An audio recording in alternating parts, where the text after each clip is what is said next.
საღამოშვიდობის 25 სექტემბერს BMG TV-ზე საქმის კურსის ეთერში ვაჯამებთ ამბებს ბიზნესზე და ეკონომიკაზე. მე ანა ლაპიაშვილი ვარ და სამუშაო დღის ბოლოს მნიშვნელოვან საქმიან ამბებს გიყვებით BMG-ის გუნდის წევრებთან ერთად. EBRD-ის ახალი მაკროეკონომიკური მიმოხილვის მიხედვით ევროპის რეკონსტრუქციის და განვითარების ბანკი მიუთითებს, რომ საქართველოს დემოკრატიული უკუსვლა და ევროკავშირში გაწევრიანების პროცესის შეჩერება ქვეყნის ეკონომიკური წამყვანი პოლიტიკური რისკია. ევროპის რეკონსტრუქციისა და განვითარების ბანკმა წელს საქართველოს ეკონომიკის ზრდის პროგნოზი 7%-მდე გაზარდა. ეროვნული ბანკის ინფორმაციით, ამ წლის აგვისტოში BIMAG პლატფორმაზე განხორციელებული ინვესტიციების შედეგად სავალუტო რეზერვები 199 მილიონ 600,000 დოლარით შეივსო. ეროვნული ბანკისთვის წარდგენილი ფინანსური მაჩვენებლების მიხედვით აგვისტოში საბანკო დაკრედიტების მოცულობა 652 მილიონი ლარით 66 მილიარდ 800 მილიონ ლარამდე გაიზარდა. გალტენტაგარტის მონაცემებით თბილისში 8 თვეში გაყიდული ბინების 26% უცხო ქვეყნის მოქალაქეებმა შეიძინეს, მათ შორის 12% ისრაელის და 2% რუსეთის მოქალაქეებზე მოდის.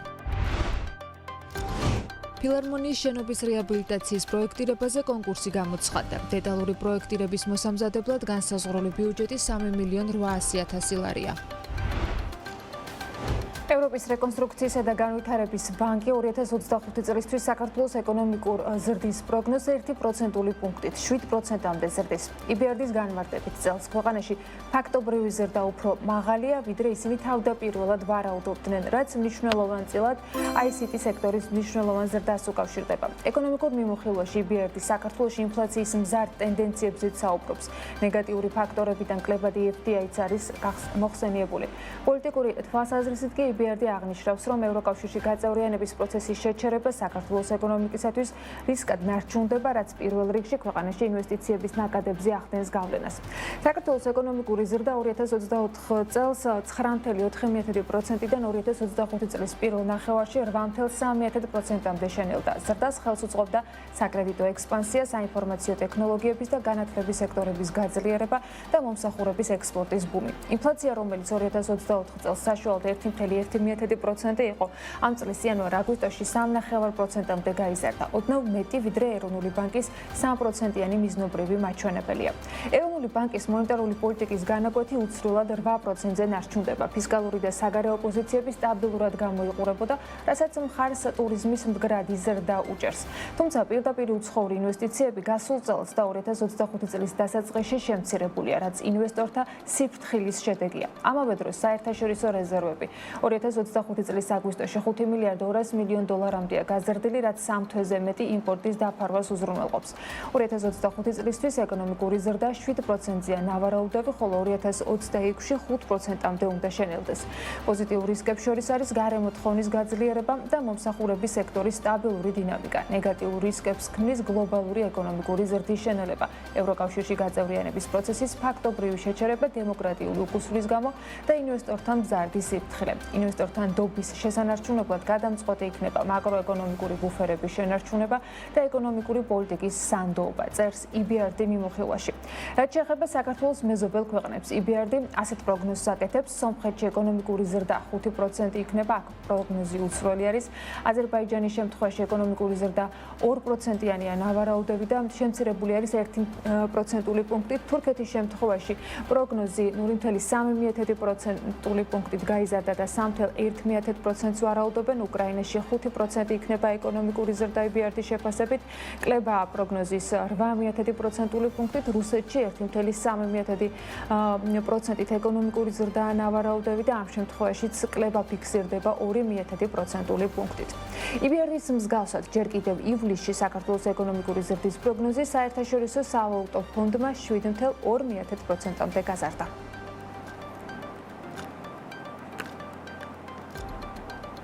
გაზრდილი ეკონომიკური ზრდის პროგნოზის ფონზე ევროპის რეკონსტრუქციისა და განვითარების ბანკი მიუთითებს, რომ საქართველოს დემოკრატიული უკუსვლა და ევროკავშირში გაწევრიანების პროცესის შეჩერება ქვეყნის ეკონომიკის წამყვანი პოლიტიკური რისკებია.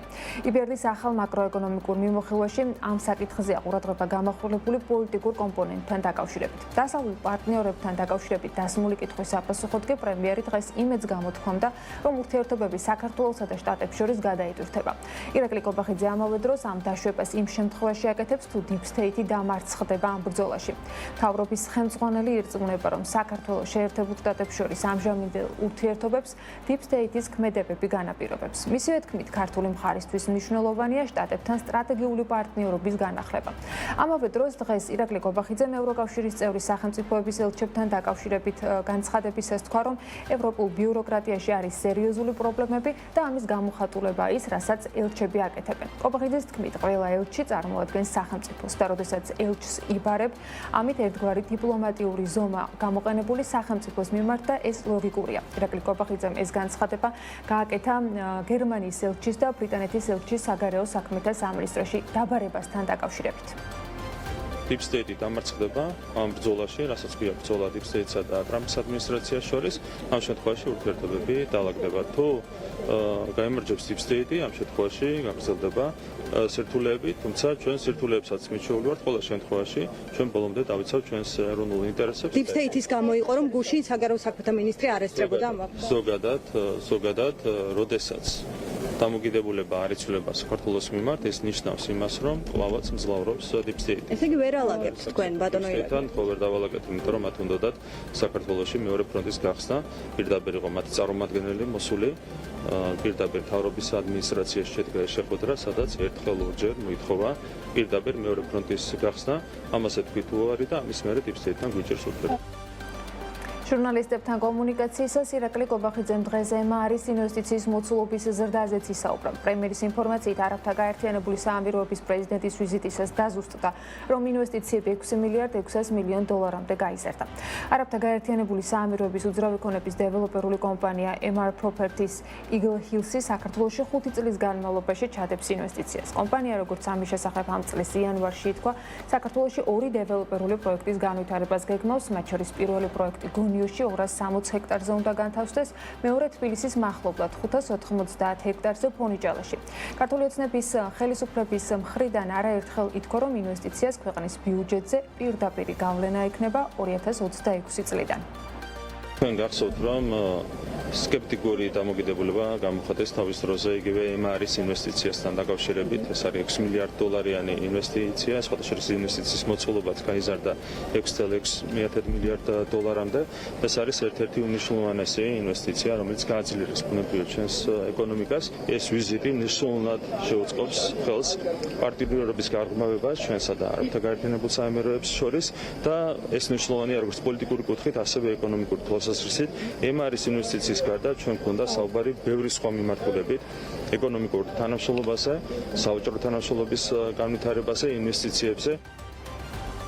ივლისში დაფიქსირებული რეკორდული მაჩვენებლების შემდეგ 2025 წლის აგვისტოში საცხოვრებელი ბინების გაყიდვები შემცირდა როგორც პირველად, ისე მეორად ბაზარზე.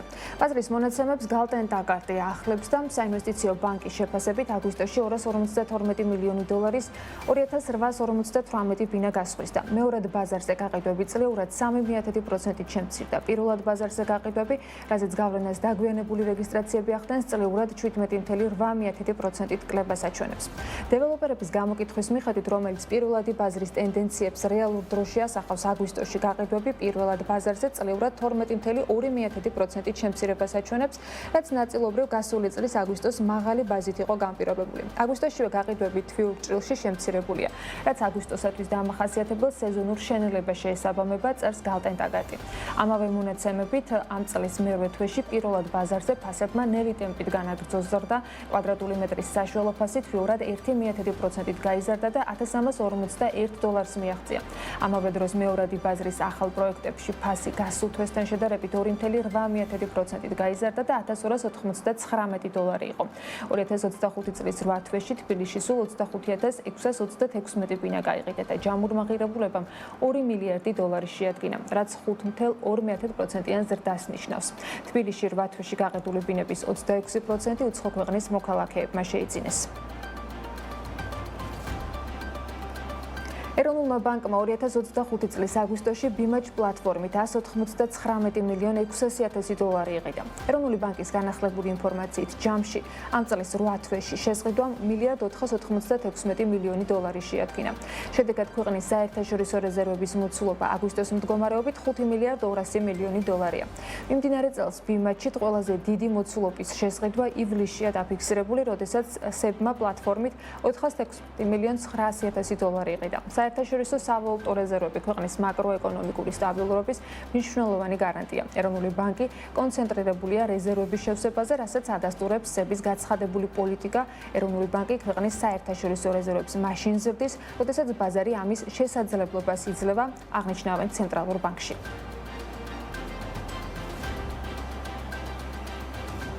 SEB-ის ინფორმაციითვე საბანკო სექტორში განთავსებული დეპოზიტების მოცულობა 2025 წლის აგვისტოს ბოლოსთვის $63 მილიარდი იყო, რაც $1,20,000,000-ით, ანუ 1.65%-ით მეტია წინა თვის ბოლოს არსებულ მაჩვენებელზე. დეპოზიტების წლიური ზრდამ გაცვლითი კურსის ეფექტის გარეშე 11.58% შეადგინა. აგვისტოში წინა თვესთან შედარებით ვადიანი დეპოზიტები გაზრდილია $213,940,000-ით, ანუ დაახლოებით 95%-ით. გაცვლითი კურსის ეფექტის გარეშე 1.8%-ით ზრდა იყო. მოთხოვნამდე დეპოზიტები კი $745,310,000-ით არის გაზრდილი 2.28%-ით და თუ კი გაცვლითი კურსის ეფექტს გამოვიცხავთ, მაშინ ზრდა 2.37%-ია. დეპოზიტების ლარიზაციის კოეფიციენტმა ამ წლის აგვისტოს ბოლოსთვის 50.28% შეადგინა. წინა თვის ბოლო მდგომარეობასთან შედარებით დეპოზიტების ლარიზაცია შემცირდა 5% პუნქტით. ამ შემთხვევაშიც გაცვლითი კურსის ეფექტის გარეშე კლება 11% პუნქტია. აგვისტოში ვადიან დეპოზიტებზე კი საშუალო წლიური შეწონილი საბაზრო საპროცენტო განაკვეთი 6.76% იყო. მათ შორის ეროვნული ვალუტით განთავსებულ დეპოზიტებზე 9.76% და უცხოური ვალუტით განთავსებულ დეპოზიტებზე 2.59%. უცხოური ვალუტით განთავსებულ დეპოზიტებში დოლარის წილი იყო 78.78% და ევროს წილი 19.8%. რაც შეეხება დაკრედიტებას, აგვისტოს მონაცემებით დაკრედიტების მოცულობა $642 მილიონი-ით $66,800,000,000-მდე გაიზარდა. ესეც კომერციული ბანკების მიერ SEB-ისთვის წარდგენილ ფინანსურ მაჩვენებლებშია მითითებული. კრედიტების მოცულობა გასულ თვეში შესაბამისად 1%-იან ზრდაზე მიუთითებს. წლიურ ჭრილში კი დაკრედიტება 14.8%-ითაა მომატებული. SEB-ის ინფორმაციით, წინა თვეში სესხების ზრდა ძირითადად ლარის სესხებს უკავშირდებოდა. ლარში მატება $351 მილიონი იყო. უცხოურ ვალუტაში კი $290 მილიონი. რეზიდენტი იურიდიული პირებისათვის 2025 წლის აგვისტოს ბოლოს კომერციულ ბანკებს ეროვნული ვალუტით გაცემული ჰქონდათ $10,070,000,000 სესხები, ხოლო უცხოური ვალუტით $12,970,000,000 სესხები. ჯამში მოცულობის სახით. ასევე ეროვნული ბანკი ამ ანგარიში წერს, რომ 2025 წლის აგვისტოს განმავლობაში 1.12%-ით, ანუ $381,860,000-ით გაიზარდა რეზიდენტის ჩინამეურნეობების სექტორის დაკრედიტების მოცულობა და აგვისტოს ბოლოსთვის $34,590,000,000 შეადგინა. ამ წლის აგვისტოს ბოლოსთვის მთლიანი სესხების ლარიზაციის კოეფიციენტი 47.59% იყო, ხოლო წინა თვის ბოლო მდგომარეობასთან შედარებით კლება არის 27.1% პუნქტით. გაცვლითი კურსის ეფექტის გარეშე კლება 4% პუნქტი გამოდის. ეროვნული ეროვნული ვალუტის ლარის მიმოქცევაში გაშვებიდან 30 წლის იუბილესთან დაკავშირებით მიმოქცევაში საიუბილეო მარკები გაიშვა. მარკაზე ლარის ბანკნოტების ნიშნებია დატანილი და ეროვნული ვალუტის 30 წლიან განვითარებას ასახავს. საფოსტო მარკის ქართული ფული ეროვნული ვალუტა 30 წელი პრეზენტაციაზე ეროვნული ბიბლიოთეკის შენობაში შედგა, სადაც 1921 წლებში პირველი ცენტრალური ბანკი საქართველოს სახელმწიფო ბანკი ფუნქციონირებდა. ქართული მარკა 2025 წლის სექტემბრიდან არის მიმოქცევაში და ის ხელმისაწვდომია საქართველოს პოსტის სერვის ცენტრებში მთელი ქვეყნის მასშტაბით. მარკის ავტორი კი ბაადურ ქობლიანიძეა, საფოსტო მარკის ტირაჟი 30,000 ერთეულია. საქართველოს ბანკის მხარდაჭერით თერმოინდუსტრია ახალ შოურუმ ბუდე პლუს ხსნის. ახალი სივრცე თბილისში ამილახვარის პირველ ნომერში 10,000 კვადრატულ მეტრ ფართობზე განთავსდა და ის შოურუმს სასაწყობე სივრცეს და საოფისე ფართებს აერთიანებს. შოურუმში გათბობა გაგრილების, მზის სისტემების და ჭკვიანი სახლის პრემიუმ ხარისხის პროდუქცია წარმოდგენილი. მომხმარებლებს შოურუმში ექსკლუზიური ბრენდები დახვდებათ, მაგალითად ისეთი როგორც არის ვისმანი, იტალთერმი, ECA და სხვა 80-ზე მეტი საერთაშორისო ბრენდი. ბუდე პლუსის გახსნით საქართველოს შეემატა კიდევ ერთი ახალი შოურუმი, სადაც წარმოდგენილია ევროპული პროდუქცია ძირითადად. იმიტომ რომ ჩვენი იმპორტის 70-80% ეს არის ევროპული ბრენდები. საკმაოდ ბევრი სტუმარი გვყავს დღეს ევროპიდან. დაახლოებით 30 ადამიანია ჩამოსული სხვადასხვა კომპანიებიდან. ჩვენ მაქსიმალურად ვცდილობდით ეს პერიოდი, რომ საქართველოს მოსახლეობისთვის შეგვეთავაზებინა მაღალი ხარისხის ევროპული პროდუქტი. და ჩვენი შევძელით. ეს ყველაფერი შევძელით, რა თქმა უნდა, საქართველოს ბანკის მხარდაჭერით 2013 წლიდან დღემდე ჩვენ საქართველოს ბანკის მხარდაჭერით ძალიან ბევრი ფილიალი თუ საწყობი გავხსენით. ერთ-ერთი არის ეს დღევანდელი, რასაც ხედავთ, პროექტის ჯამურღირებულება არის 8 მილიონი ლარი. აქედან თანადაფინანსება ბანკიდან შეადგენს 5.5 მილიონს. საქართველოს ბანკისთვის პარტნიორი ბიზნესების მხარდაჭერა უცვლელი პრიორიტეტია. დღეს დიდი ხნის პარტნიორმა თერმოინდუსტრიამ ბანკის მხარდაჭერით კიდევ ერთი შოურუმი ბუდე პლუსი გახსნა. მიმაჩნია, რომ ეს ახალი კონცეფციის შოურუმი მათ ბაზარზე კონკურენტული უპირატესობის მოპოვების შესაძლებლობას მისცემს. მინდა დიდი წარმატება უსურვო კომპანიას და ჩვენ კი ვაგრძელებთ ბიზნესების გაძლიერებას და მათი ინიციატივების მხარდაჭერას. დელტას მიმდინარე პროექტების განხორციელებისათვის 6 მილიონი ლარის გამარტივებული შესყიდვის უფლება მიეცა. კომპანიას შესყიდვის განხორციელება 31 დეკემბრის ჩათვლით შეეძლება. საქართველოს ნაერთი ბიუჯეტის შემოსულობების მიხედვით თბილისი პარკინგის თანამშრომლების მიერ გამოწერილი ჯარიმებით 8 თვეში ბიუჯეტი 9.200.000 ლარით შეივსო. იანვარ-აგვისტოში არასწორი პარკირებისთვის გამოწერილი ჯარიმებიდან ბიუჯეტში 9.212.418 ლარი შევიდა. წინა წლის იგივე პერიოდში კი 11.836.042 ლარი. თბილისის ვიცე-მერის ინფორმაციით, თბილისის ანძაზე ვიზიტორთა ცენტრის და პანორამული რესტორნის სამშენებლო სამუშაოები 2027 წელს დასრულდება. კაზგრუპს ადგილზე 4 მილიონი დოლარის ინვესტიციის განხორციელების ვალდებულება აქვს. კაზგრუპს თბილისის ანძაზე მოწყობილი ტურისტული ინფრასტრუქტურა 28 წლიან მართვაში უნდა გადაეცეს ამ პროექტის დასრულების შემდეგ. გიორგი ტყემალაძის განცხადებითვე დედაქალაქში 3 ახალი საბაგირო დერეფანი მოეწყობა, რომლებიც ისანს ვაზის უბანთან, სარაჯიშვილს ზღვის უბანთან და მეტროსადგურს სამგორს, ასევე ვაზის უბანთან დააკავშირებს. ვიცემერს პროექტის განხორციელების ვადები არ დაუსახელებია. განსაკუთრებით დიდი ოდენობით გადასახადისათვის თავის არიდების ფაქტზე თურქეთის მოქალაქე დააკავეს. კომპანიის მეორე ხელმძღვანელზე კი, რომელსაც საქართველოს დატოვებული აქვს ძებნა გამოცხადება. საქმესთან დაკავშირებით არსებული ინფორმაციის მიხედვით, ეს პირი ასევე ბიჭიკო პაიკიძეა, რომელთან დაკავშირებითაც უსმა ბრიფინგი გუშინ გამართა. ფინანსთა სამინისტროს საგამოძიებო სამსახურის ინფორმაციით საუბარია დედაქალაქში რეგისტრირებულ კომპანიაზე, რომელიც სახელმწიფო ტენდერებში აქტიურად მონაწილეობდა. შემოწმების შედეგად კომპანიას 1.400.000 ლარზე მეტი დაერიცხა. გამოძიების ინფორმაციით, კომპანია წლების განმავლობაში სისტემატურად მონაწილეობდა რეგიონული განვითარების და ინფრასტრუქტურის სამინისტროს, ხაშურის და ჩხოროწყუს მუნიციპალიტეტების, გაერთიანებული წყალმომარაგების კომპანიის და საქართველოს ნავთობისა და გაზის კორპორაციის მიერ გამოცხადებულ სახელმწიფო ტენდერებში და საქართველოს მასშტაბით ასრულებდა ნაპირ სამაგრ სამუშაოებს. კომპანიის დეკლარირებული ბრუნვა 17 მილიონ ლარს აღემატება.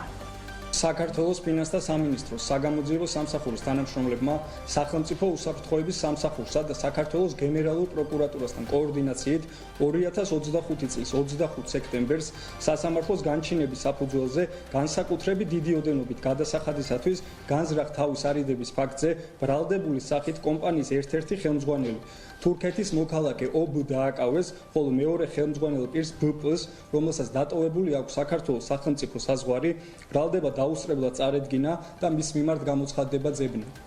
გამოძიებით დადგინდა, რომ ქალაქ თბილისში რეგისტრირებული კომპანია წლების განმავლობაში სისტემატურად მონაწილეობდა საქართველოს რეგიონული განვითარებისა და ინფრასტრუქტურის სამინისტროს, ხაშურისა და ჩხოროწყუს მუნიციპალიტეტების, საქართველოს გაერთიანებული წყალმომარაგების კომპანიისა და სააქციო საზოგადოება საქართველოს ნავთობისა და გაზის კორპორაციის მიერ გამოცხადებულ სახელმწიფო ტენდერებში და საქართველოს მასშტაბით ასრულებდა ნაპირსამაგ სამუშაოებს.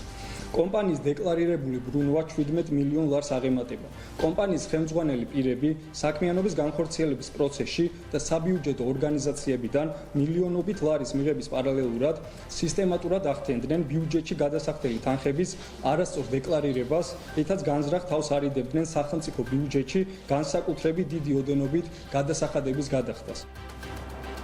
სუსის მხრიდან გავრცელებული ინფორმაციის შემდეგ 25 სექტემბერს უკვე საქართველოს გენერალურმა პროკურატურამ გაავრცელა ინფორმაცია, რომ სახელმწიფოს კუთვნილი დიდი ოდენობით თანხის თაღლითურად დაუფლების წინასწარი შეთანხმებით ჯგუფის მხრიდან თაღლითობაში დახმარების და ყალბი ოფიციალური დოკუმენტაციის დამზადება გამოყენების ფაქტებზე 6 პირს აქვს ბრალდება წარდგენილი. საგამოძიებო უწყების ინფორმაციით სახელმწიფო უსაფრთხოების სამსახურის ანტიკორუფციული სააგენტოს მიერ ჩატარებული გამოძიების მიხედვით 2021 წლის ივნისიდან 2022 წლის სექტემბრის ჩათვლით სახელმწიფო ტენდერის შესრულების პროცესში ქუთაისი ალპანა მამისონის უღელტეხილის საავტომობილო გზის მონაკვეთის და ონის მუნიციპალიტეტის არეალში სტიქიის შედეგად დაზიანებული ცალკეული მონაკვეთების ნაპირდამცავი სამუშაოების განხორციელებისას შეპესებ BP ტრანსის 100%-იანი წელის მფლობელი პირი ამავე კომპანიის დირექტორის და კომპანიის თანამშრომლის დახმარებით, ასევე ტენდერის შესრულებაზე კონტროლის განმახორციელებელი საზოგადოების მენეჯერების დახმარებით, მათთან ერთად ყალბი ოფიციალური დოკუმენტაციის შედგენა გამოყენების გზით მოტყუებით დაეუფლა საქართველოს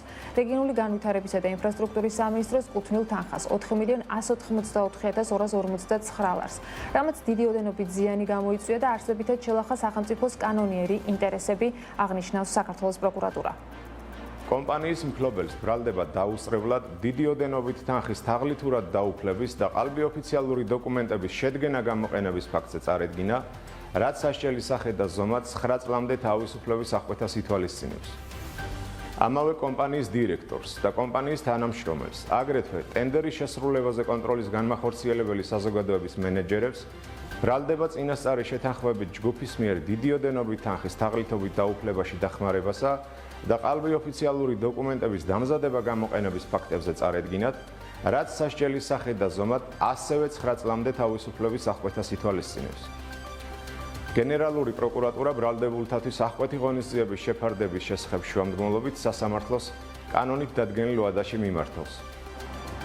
კომპანია BP ტრანსის მიერ 4.100.000 ლარის მითვისების საქმეზე დაკავებულთა შორის ფრანგული საზედამხედველო კომპანია Aegis International-ის თანამშრომლებიც არიან. საქმეზე სულ 5 პირია დაკავებული, მათ შორის BP ტრანსის დირექტორი ვალერიანე კვარაცხელია და საზედამხედველო კომპანიის 3 თანამშრომელი. საქმე ალპანა მამისონის გზის რეაბილიტაციის 22.5 მილიონიან შესყიდვას ეხება, რომელსაც ზედამხედველობას სახელმწიფო შესყიდვების სააგენტოს ვებგვერდის თანახმად კომპანია Aegis International-ი უწევდა. შესაბამისად, სწორედ ამ კომპანიის მიერ მული დასკვნებით მოხდა ბიუჯეტიდან თანხის გამოყოფა.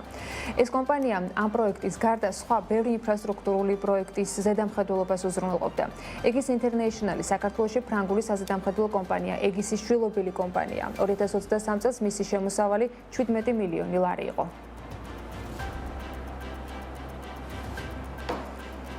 რაც შეეხება ბიჭიკო პაიკიძეს, რომელთან დაკავშირებითაც სახელმწიფო უსაფრთხოების სამსახურმა ბრალდებაზე ინფორმაცია 24 სექტემბერს გაავრცელა და აღნიშნეს, რომ მისი დაკავება ვერ მოხერხდა, რადგან საქართველოში არ იმყოფებოდა. ამასთან დაკავშირებით მისი ადვოკატი განმარტავს, რომ პაიკიძე ონკოპაციენტია და მკურნალობის მიზნით ხშირად ტოვებს ხოლმე ქვეყანას. კადუა ამბობს, რომ პაიკიძე თურქეთის მიმართულებით გაემგზავრა, ამჟამინდელი ადგილსამყოფელი კი უცნობია. პაიკიძეს დაუსწრებლად წარედგინა ბრალდება, თქვენთვის ცნობილია, რომ მას ეძავებიან გარკვეული თანხების მითვისებას. მასალები არის მოცულობითი, გადმოგვეცა დაახლოებით 21 ტომი.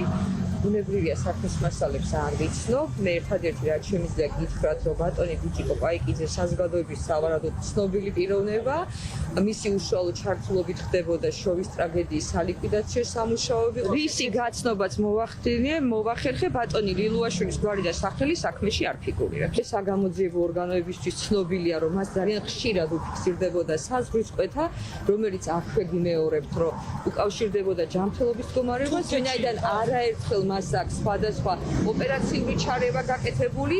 ტონიმა პაიკიძემ თურქეთის მიმართულებით დატოვა, ვინაიდან ის იმყოფებოდა სამკურნალოდ. ამ ეტაპზე სად არის, არ ვიცი.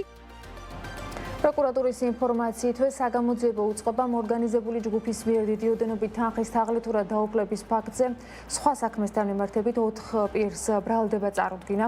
განცხადებაში, რომელიც საგამოძიებო უწყებამ გაავრცელა, მითითებულია, რომ შინაგან საქმეთა სამინისტროს მიერ ჩატარებული გამოძიების მიხედვით ბრალდებულებმა ბათუმში საცხოვრებელი სახლები იქირავეს და უძრავი ქონების გირავნობით დაინტერესებულ პირებს არწმუნებდნენ თითქოს ცესხის სანაცვლოდ. აღნიშნული ბინების გირავნობით დატვირთვის და მათთვის დროებით სარგებლობაში გადაცემის უფლება გააჩნდათ, რის შედეგადაც 16 დაზარალებულს თაღლითურად 461.306 ლარი გამოართვეს. დანაშაული სასჯელის სახის ზომად 10 წლამდე თავისუფლების აღკვეთას ითვალისწინებს. პრემიერ-მინისტრი მთავრობის შემადგენლობის წევრების კეთილსინდისიერ მუშაობაზე პასუხისმგებლობას იღებს. ირაკლი კობახიძის განცხადებით, კორუფციასთან ბრძოლა მხოლოდ ვიღაცის დაჭერა არ არის. მან დღეს მედიასთან თქვა, რომ მას შემდეგ, რაც მთავრობის თავმჯდომარის თანამდებობა დაიკავა, უამრავი საკადრო ცვლილება განხორციელდა როგორც მინისტრების, ასევე მინისტრის მოადგილეების, რაც მათ შორის კორუფციის რისკების დაზღვევას უკავშირდებოდა. ირაკლი კობახიძე ამბობს, რომ კიდევ ერთი მნიშვნელოვანი დამზღვევი ზომა, რომელიც კორუფციის წინააღმდეგ ბრძოლის მიმართულებით გამოიყენება, ქონების პირდაპირი მიყიდვის პრაქტიკის გაუქმება. განხორციელდა საკადრო ცვლილებები სხვადასხვა დონეზე, რაც მათ შორის ემსახურებოდა კორუფციის რისკების დაზღვევას. ეს ერთი. გარდა ამისა, კიდევ ერთხელ მინდა შეგახსენოთ, რომ უკვე 8 თებერვლიდან მთავრობის ყველა გადაწყვეტილება, მთავრობის ყველა სამართლებრივი აქტი არის სრულიად ღია და საჯარო. ესეც არის კიდევ ერთი მნიშვნელოვანი დამზღვევი ზომა, რომელიც იქნა მიღებული კორუფციის წინააღმდეგ ბრძოლის მიმართულებით. პირდაპირი მიყიდვის პრაქტიკა მთლიანად აღიკვეთა, ესეც იყო ანტიკორუფციული ზომა. ასევე სახელმწიფო საწარმოებში, როგორც უკვე არაერთხელ ითქვა, 700 მილიონის წლიური დანაზოგი გვაქვს მარტო სახელმწიფო საწარმოებში, რკინიგზა, ენერგეტიკა და სხვა სახელმწიფო. არა მარტო კადრების ოპტიმიზაციით, ხარჯების ოპტიმიზაცია განხორციელდა, არა მხოლოდ ჩვენ წარსულ დანაშაულებს ვეძიებით, არამედ პირველ რიგში დღეს და ხვალ უზრუნველყოფთ იმას, რომ კორუფცია არ არის სამთავრობო სტრუქტურებში, სამთავრობო სისტემაში. ამას უზრუნველყოფს გამჭვირვალობა, ამას უზრუნველყოფს კონკრეტული საკადრო გადაწყვეტილებები. დღეს ხელისუფლებას წარმოადგენს კონკრეტული გუნდი, კონკრეტული ადამიანებით. მე პირადად ვარ პასუხისმგებელი სამთავრობო გუნდზე. ვარ პირადად პასუხისმგებელი იმასე, რომ თითოეული მინისტრი, რომელიც დღეს მუშაობს სამთავრობო სისტემაში, იმოქმედებს კეთილსინდისიერად და იმოქმედებს მაღალი პროფესიონალიზმით. ინფრასტრუქტურის სამინისტროს მუნიციპალური განვითარების ფონდმა თბილისის სახელმწიფო საკონცერტო დარბაზის ფილარმონიის შენობის სრული რეაბილიტაციის დეტალური პროექტირების კონკურსი გამოაცხადა. შესყიდვის სავარაუდო ღირებულება 3.852.427 ლარია.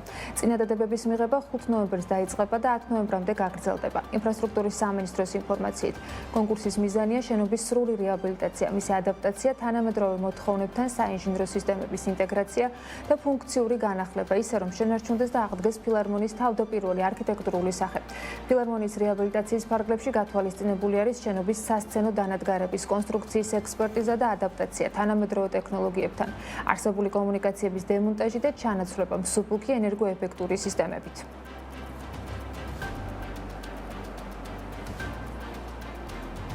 საქართველოში სარკინიგზო საწარმოების და ინფრასტრუქტურის მფლობელების უსაფრთხოების ავტორიზაციის პროცესი დასკვნით ეტაპზეა. უსაფრთხოების ავტორიზაციის პროცესი ცრულდება სარკინიგზო ტრანსპორტის რეფორმის პირველი ფაზა. ეკონომიკის სამინისტროს მონაცემებით, ამ წლის განმავლობაში სარკინიგზო ინფრასტრუქტურის მართვის და ოპერირების უფლებისათვის სარკინიგზო ტრანსპორტის სააგენტოში 152 განაცხადი შევიდა. ამ დროისთვის შეფასდა 137 ობიექტი და 28 ავტორიზაცია გაიცა. 72 კი გაცემის ბოლო ეტაპზეა. სარკინიგზო ტრანსპორტის ტრანსპორტის რეფორმა საქართველოსა და ევროკავშირის შორის გაფორმებული ასოცირების შესახებ შეთანხმების ფარგლებში მიმდინარეობს. ამ რეფორმის ფარგლებში მიმდინარე წლიდან სარკინიგზო ინფრასტრუქტურასთან დაშვებისათვის უსაფრთხოების სერტიფიკატის ფლობის ვალდებულება, ხოლო ინფრასტრუქტურის მენეჯერებს სარკინიგზო უსაფრთხოების ავტორიზაციის ფლობის ვალდებულება აქვთ. უსაფრთხოების ავტორიზაციას სერტიფიკატს სარკინიგზო ტრანსპორტის სააგენტო გასცემს. სერტიფიკატების ან ავტორიზაციის მინიჭების შემდგომ სააგენტო სარკინიგზო საწარმოს ინფრასტრუქტურის მენეჯერის, მათ შორის მისასვლელი ლიანდაგის მფლობელის ობიექტზე გეგმიურ და არაგეგმიურ ზედამხედველობას განახორციელებს.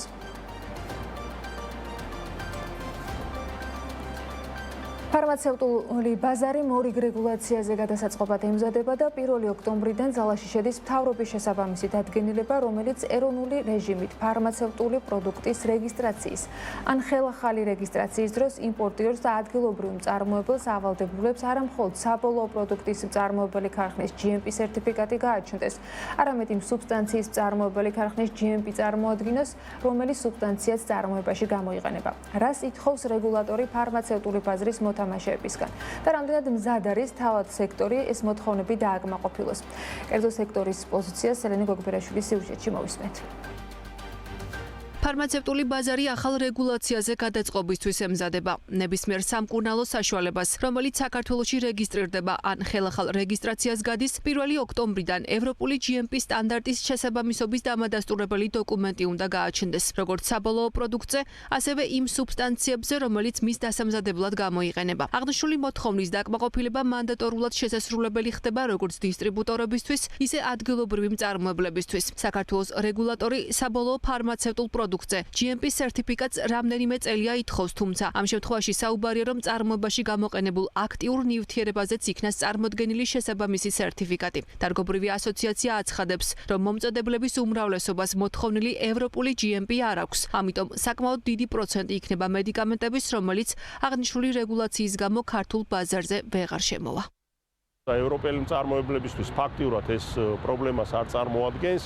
რაც შეეხება სირთულეს ძირითადად ეხება ეგრეთ წოდებულ მესამე ქვეყნებს, ინდოეთი, ჩინეთი და ასე შემდეგ, სადაც მწარმოებლებს დიდ უმრავლესობას ყოველ შემთხვევაში და ეს არის სუბსტანციები და ბალკები და ასე შემდეგ, რომლითაც სხვათა შორის მსოფლიოს თითქმის 80% მარაგდება.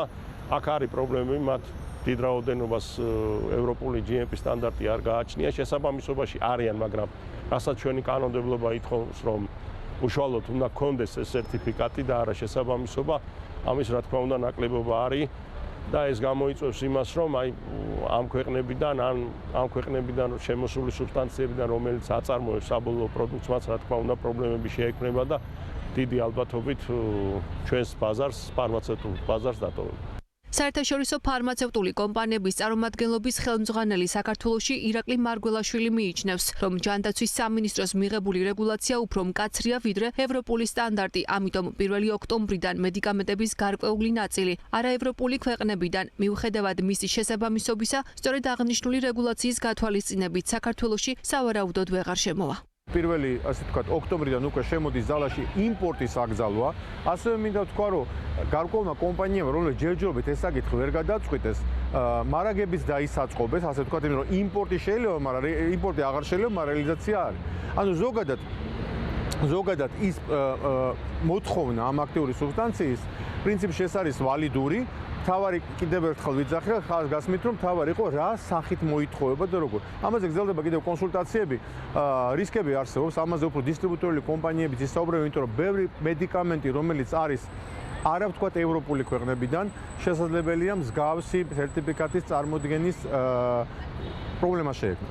აი ეს საკითხი როგორ მოგვარდება, რა სახით წავლენ თქვათ, იმიტომ რომ ხარისხი ყოველას აბსოლუტურად სალსახად ყველა ვითხოვთ, თავარია შევთანხმდეთ, რომ არ იყოს ისეთი ტიპის მოთხოვნა, რომელმაც შეიძლება ხარისხიან მედიკამენტს პრობლემა შეექმნას. ამიტომ ყველა ველოდებით ასე ვთქვათ 1 ოქტომბერს ბევრმა კომპანიამ საკითხი გადაჭრა, ბევრი გადაჭრის პროცესშია, მაგრამ კითხვები კიდევ რა თქმა უნდა არსებობს, რომელიც აი წამლის სააგენტოსთან კომუნიკაციაში უნდა გადაწყდეს.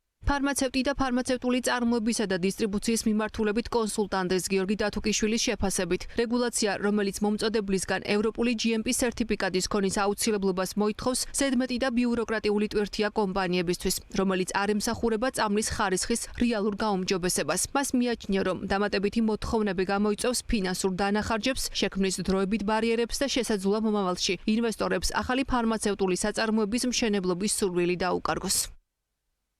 GMP სტანდარტი ისედაც ითვალისწინებს, რომ საწარმომ ჩაატაროს თავისი მომწოდებლის აუდიტი. ეს GMP-ის მოთხოვნა არის და წერია ხაზგასმით. ამიტომ თვითონ წარმოებლის რისკი არის ის, რომ რამდენად ხარისხიან პროდუქციას და უსაფრთხოს გამოუშვებს და ეფექტურს. როდესაც აღიარებ ამ სტანდარტს, აღარ უნდა რაღაც ზედმეტი ჭირკედელაობა და რაღაცებს გაბლოკვა იმისათვის, რომ შემდეგში სურვილი აღარ გაუშვეს არავის ფარმაცევტული საწარმოს მშენებლობის. აი, უკვე ეშინია ხალხს, რომ ახლა მე ავაშენებ ინვესტიციას გავაკეთებ და ვაიმე და ხვალ რაღაცას მოიგონებ და ევროპას ეგეთი რეგულაციები არ აქვს. თხოვს, რომ კი ბატონო, უნდა გქონდეს GMP-ის სერტიფიკატი ამ საწარმოს, რომელიც შენ ნედლეულს გაწვდეს. მორჩა დაამთავრა და დოკუმენტს ითხოვენ. აი, დოკუმენტი არის თავარი ამოსავალი, რომ ეს დოკუმენტი სადღაც რომელიღაც საქაღალდეში ჩაიდოს.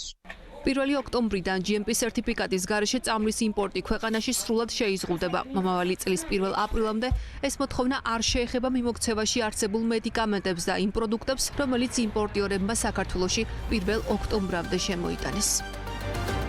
ჯანმოს პროგნოზით 2030 წლისთვის ევროპა ჯანდაცვის 950.000 მუშაკის დეფიციტის წინაშე იქნება.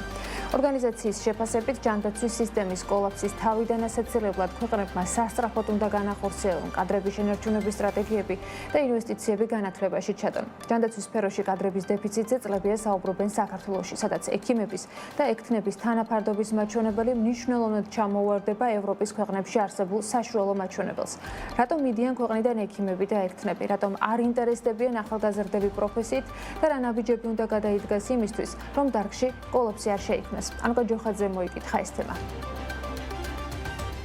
ემიგრაცია ბევრი ქვეყნის ჯანდაცვის სისტემას დარტყმის ქვეშ აყენებს. ჯანდაცვის მსოფლიო ორგანიზაცია 2030 წლისთვის ევროპაში მილიონამდე სამედიცინო კადრის დეფიციტს პროგნოზირებს. ანგარიშში, რომელიც ჯანმრთელობის მსოფლიო ორგანიზაციამ მოამზადა საქართველოში უკვე არსებულ ექთნების მწვავე დეფიციტსა და კვალიფიციური ექიმების ემიგრაციაზეც არის საუბარი. ორგანიზაციაში ამბობენ, რომ დღეს საქართველოში არსებული ექთნებისა და ექიმების თანაფარდობა 1:1-ზეა. კიდევ უფრო მძიმეა მდგომარეობა პირველადი ჯანდაცვის რგოლში. აქ ერთ ექიმზე ერთი ექთანიც არ მოდის. დარგობრივი ასოციაციის წარმომადგენლები ამბობენ, რომ ექთნების მწვავე დეფიციტის მიზეზი განვითარების პერსპექტივის არარსებობა, დაბალი ანაზღაურება და მძიმე სამუშაო პირობებია. არ აქვს მნიშვნელობა კარგად გაკეთებულ ოპერაციას, თუ მას სათანადო მოვლა არ ექნა ექთნის მხრიდან. და თუ ექთანი არ აქვს ძალა, არ აქვს განათლება, არ აქვს დაფასება, იმას არც სურვილი არ აქვს მერე მუშაობის. მე არასოდეს არ ვიმუშავებდი ამ მდგომარეობაში ექთნად საქართველოში. პროფესიას, რომელსაც არ აქვს განვითარება და არის ჩიხი, არ უნდა არავის. პრობლემა არის თვითონ პროფესიაში შესვლის, აღარავის აღარ უნდა პროფესიაში შესვლა და პრობლემა არის პროფესიიდან გასვლის. აღარ ვსაუბრობ ემიგრაციაზე, ქვეყნიდან გასვლაზე. გადიან ემოციური და ფიზიკური გადარწვის გამო.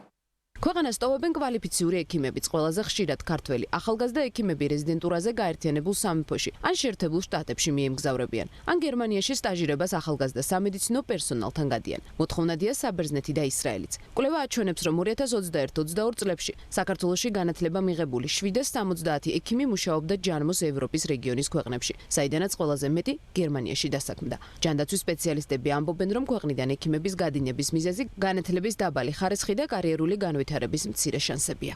სიჭარბე თვითონ ექიმების კადრების ადგილს აღარ უტოვებს ახალგაზრდას, რომ დაიგვიდროს თავი, განვითაროს, ისწავლოს, გაიგოს გამოცდილება შეიზიდოს, რომელიც პირველ წლებშია განსაკუთრებით აუცილებელი. კლინიკური პრაქტიკაც რაც ჩვენთან არის, ხო, ფორმალურად გადაიქცა, იმიტომ რომ პრაქტიკულად თუ საზღვარგარეთ ის ყველაზე მძიმე და დატვირთული პერიოდია ხოლმე პროფესიული ჩამოყალიბების, ხო? ჩვენთან პრაქტიკულად პაციენტის ნახვის და პაციენტის გასინჯვის დეფიციტი ახონებ. კვალიფიციური ექიმების დეფიციტის მივყავართ იქამდე, რომ განათლება არ არის ადეკვატური და ასევე არ ხდება უწყვეტი პროფესიული განათლება ისე როგორც საჭიროა. ექიმისაც ფაქტიურად ძალიან ხშირ შემთხვევაში ამის დრო არ აქვს, იმიტომ რომ სხვა რუტინულ რაღაცებშია ჩართული, იგივე როგორიც არის, რა ვიცი, ქაღალდის საქმის წარმოება და სხვადასხვა რაღაცების ატვირთვა. შესაბამისი კვალიფიციური განათლების პროგრამების არარსებობაზე საუბრობენ ექთნები და ფარმაცევტებიც. ორივე შემთხვევაში სექტორში დასაქმებულები ამბობენ, რომ სფეროს გარკვეული რეგულირება სჭირდება, რათა სამუშაო ადგილები მხოლოდ კვალიფიციური კადრებით დაკომპლექტდეს. ფარმაცევტს როგორც ასეთი სტატუსი არ გააჩნია, არ არის რეგულირებადი დარგი, აქედან გამომდინარე ნებისმიერ ადამიანს, რომელსაც სამედიცინო სფეროსთან შეხება აქვს, შეუძლია ფარმაცევტის ადგილზე მუშაობა. ადამიანი, რომელიც ამთავრებს უმაღლეს სასწავლებელს, რახან ვერ ნახულობს შესაბამის სამსახურს, რა თქმა უნდა, ისევ შესაბამისი ანაზღაურებით იძულებულია, რომ ან პროფესია შეიცვალოს, ან რა თქმა უნდა, რაც ყველაზე სამწუხაროა, დატოვოს ჩვენი ქვეყანა. ექთანი როგორც პროფესია იურიდიულად არ არსებობს. შესაბამისად, ჯერ ეს უნდა გამოსწორდეს, რომ ჩვენ უნდა ვრეგულირდებოდეთ. მე რო არ მემუშავა 96 წლიდან, როცა ავიღე დიპლომი. და ეხლა რომ დღემდე რომ მოვიდე ისე რომ ამ ხელაწყვეტა მქონოდა და რომ მივიდე ეხლა საავადმყოფოში და დიპლომი დავდო, მე სამსახურში ამიყვანენ ჩვეულებრივად. ანუ ეს უწყვეტი განათლების კომპონენტი თქვენთან არ არსებობს. ერთ-ერთი განმაპირობებელი ფაქტორი, რის გამოც ჯანდაცვის მუშაკები ქვეყანას ტოვებენ და საზღვარგარეთ უკეთესი კარიერული შესაძლებლობების ძიებისთვის მიდიან ხელფასებია. ანგარიშის მიხედვით 2021 წელს ექიმების საშუალო თვიური ხელფასი 1500 ლარი იყო, ექთნების კი 774 ლარი. ექიმების 14% თვეში 5500 ლარს ან მეც გამოიმუშავებდა, ხოლო 4% 10000 ლარს ან მეც. ეს კი ორგანიზაციის შეფასებით ექიმებს შორის ხელფასების არათანაბარ განაწილებაზე მიუთითებს, რაც დარგში ასევე არაკონკურენტულ გარემოს ქმნის. ვისაც ბევრი პაციენტი ყავს, ხშირ შემთხვევაში უფრო მეტია განაზღაურება, ვიდრე ევროპის სხვა ქვეყნებში. სამხრეთ კორეაში არ აქვს ექიმს უფლება, რომ რაღაც ხელფასზე მაღალი კონდეს, ანუ ამას არეგულირებს სახელმწიფო. და ბევრჯერ ჩვენ ქართველ ექიმებს, ვინც მაღალშემოსავლიანები არიან, 3-ჯერ და 4-ჯერ მაღალი ხელფასი აქვთ. ექიმების სიჭარბესთან ერთად არის დავუშვათ მოთხოვნა გარკვეულ კონკრეტულ პერსონალებზე და არა პროფესიებზე, აი კონკრეტულ ექიმზე, კომერციული ხარე უფრო მეტია აქ ვიდრე პაციენტის ყურადღება და პაციენტის მიმართ პატივისცემა. ვფიქრობ, როგორ მოხდეს, რომ ჩვენი ჯანდაცვის სისტემა დაცული იყოს იმ გავლენებისაგან, რასაც ფარმაცევტული და სხვა სექტორები აწვევიან, ხო და ის ეწოლას არის ნამდვილად ჩვენს ექიმებზე და მათ შორის ექიმებზეც. ჯანმო საქართველოს მოუწოდებს კადრების შენარჩუნების სტრატეგიაზე იმუშავოს და პარალელურად ჯანდაცვის სექტორში დასაქმებული მუშახელისთვის სამუშაო პირობები გააუმჯობესოს. კვლევაში ასევე საუბარია განათლების მიმართულებით რეფორმების ჩატარების აუცილებლობაზეც. მათი თქმით, კრიტიკულად მნიშვნელოვანია რეზიდენტურის პროგრამებისა და უწყვეტი განათლების სისტემის რეფორმირება, რომ ის უფრო მეტად ხარისხიანი და გამჭვირვალე გახდეს. აზერბაიჯანმა საქართველოს და თურქეთთან რეგულაციების ჰარმონიზაციის და საზღვრისპირა ელექტროენერგიის ნაკადის ხელშეწყობის ზომების შემუშავების მიზნით დისკუსიები უნდა გამართონ. ეს მსოფლიო ბანკის ენერგეტიკის უფროსმა სპეციალისტმა ფლორიან კიტმა ბაქოში აზერბაიჯანის და ცენტრალური აზიის მწვანე ენერგიის კვირეული 20-25-ის ფარგლებში განაცხადა. აზერბაიჯანული გამოცემა რეპორტი წერს, რომ მსოფლიო ბანკის ენერგეტიკის უფროსი სპეციალისტის განცხადებით, სამხრეთ კავკასიის რეგიონის და თურქეთის გათვალისწინებით აზრი აქვს დისკუსიის დაწყებას ენერგეტიკული რისკების ჰარმონიზაციისთვის. ჩვენ ვაკვირდებით მიმდინარე პროცესებს საქართველოსა და აზერბაიჯანის სტრატეგიაში, რომელიც მიზნად ისახავს ელექტროენერგიის სექტორის სრულად დემონოპოლიზებას 2028 წლისათვის. ჩემი აზრით, ამ ქვეყნებს შორის საზღვრისპირა დისკუსია არ არსებობს იმის შესახებ, თუ რა ზომებია საჭირო ელექტროენერგიის ნაკადის ხელშეწყობის მიზნით რეგულაციების ჰარმონიზაციისთვის. ამჟამად დისკუსია ძირითადად ექსპორტისათვის გამოყენებულ ორმხრივ შეთანხმებებზეა ორიენტირებული, ამბობს მსოფლიო ბანკის წარმომადგენელი.